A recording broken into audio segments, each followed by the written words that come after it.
Quest presents an unabridged recording of A Vow of Penance by Veronica Black, narrated by Jennifer Ness. Chapter 1.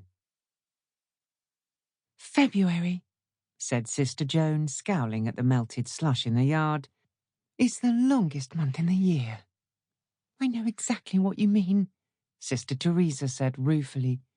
You know, I'm sure that winters used to be warmer down in Cornwall. It's all because of the ozone layer. Sister Perpetua came briskly into the kitchen. Not to mention the stuff they're flinging up into the atmosphere.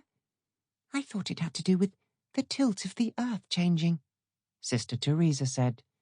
Has recreation started already? A voice inquired from the doorway. 3 white-veiled heads turned towards the purple-habited figure of the prioress. Mother Dorothy, Sister Joan thought, was certainly not a prioress who sat in her parlour and issued orders from a distance. Mother Dorothy was far more likely to be met with as she bustled about the convent, running her fingertips along the polished balustrade of the staircase, the better to check for dust, poking about in the pantry to make sure that food wasn't being wasted, turning up unexpectedly when 3 of her nuns had relaxed into a strictly unofficial chat. I'm afraid I began it, Sister Joan said. Mother Dorothy's bespectacled countenance remained entirely unsurprised as she heard the admission. In Mother Dorothy's opinion, Sister Joan seemed to begin most trains of events that ended with the rule being not actually broken, but certainly bent. Our rule provides for our speaking of matters connected with our work or with spiritual matters, the prioress said.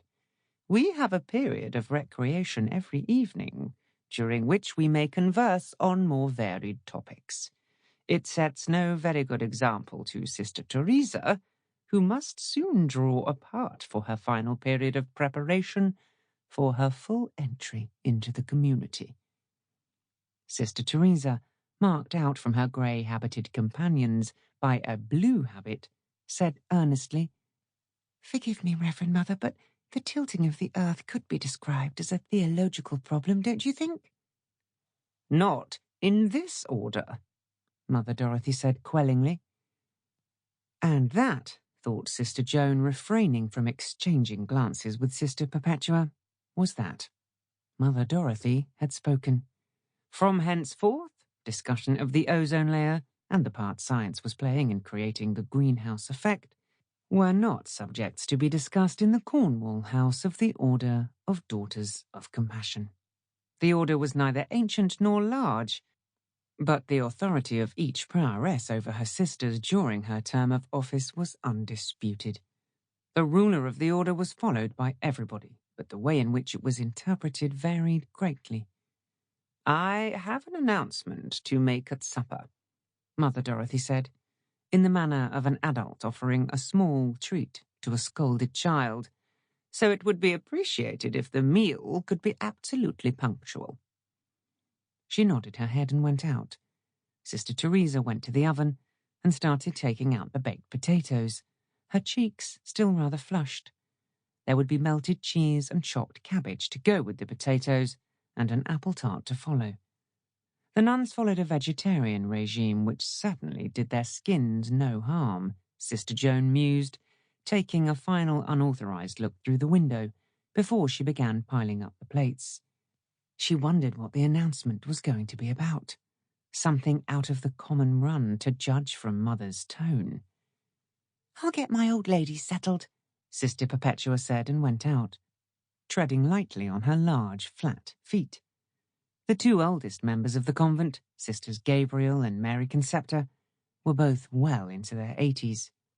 Sister Mary Concepta went through her days in a state of gentle bewilderment. Sister Gabriel was of tougher metal, sharp-tongued, quick-witted, endlessly tolerant. Sister Teresa banged the gong, as if Sister Joan thought anyone needed reminding in the middle of Lent that it was supper time. During Lent, the usual breakfast of coffee, a slice of bread and a piece of fruit was still eaten, but the normal lunch of soup and a salad sandwich was reduced merely to soup. By supper time, even...